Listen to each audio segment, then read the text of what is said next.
ഇതല്ലേ മക്കളെ, ഇതെന്റെ സ്പെഷ്യല് സാമ്പാർ പൊടിയെ. മക്കളെ ഇത് നിങ്ങൾ ഉണ്ടാക്കിയിട്ട് നോക്കണോ. ഒന്നായ ഫ്രിഡ്ജിലും വെക്കണ്ട, ഏഴും വെക്കണം.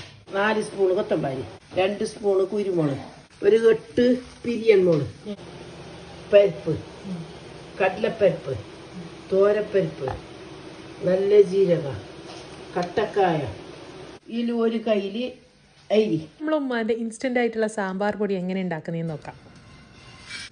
അതിലോട്ടൊന്ന് മാറ്റുന്നതിനെ. അപ്പോൾ ആദ്യമല്ലേ ഉമ്മ എല്ലാം ഓരോന്നായിട്ട് വറുത്തിട്ടെടുക്കുന്നത്. അപ്പോൾ പിന്നെയില്ലേ നിങ്ങളോട് ഉമ്മ ഫസ്റ്റ് പറയുമ്പോൾ ഉലുവാൻ്റെ കാര്യം പറയാൻ വിട്ടുപോയിട്ടുണ്ടായിന്. അപ്പോൾ ഉലുവാൻ കൂടി വറുക്കണം. കായും അരിയും എല്ലാം വറുത്തിട്ടാണ്, ഇതെല്ലാം വറുത്തിട്ടായിട്ട് നമ്മൾ പൊടിച്ചിട്ടെടുക്കുന്നത്. ഈ പൊടിക്കുമ്പോൾ കുറച്ച് മഞ്ഞപ്പൊടിയും കൂടി ചേർത്ത് കൊടുക്കണം. ഇത് എത്ര കാലം വെച്ചെങ്കിൽ ഒന്നും ആവില്ല. ഞാൻ 6 മാസത്തേക്ക് ഒരിക്കലാണ് ഇതാക്കല്. 6 മാസമായി ഞാൻ ഉണ്ടാക്കിയത്. ഇത് ഇവിടെ കുപ്പിയിലിട്ടിട്ട് വെച്ചെങ്കിൽ ഒന്നും ആയില്ല. ഫ്രിഡ്ജിലും വെക്കണ്ട, ഏഴും വെക്കണം.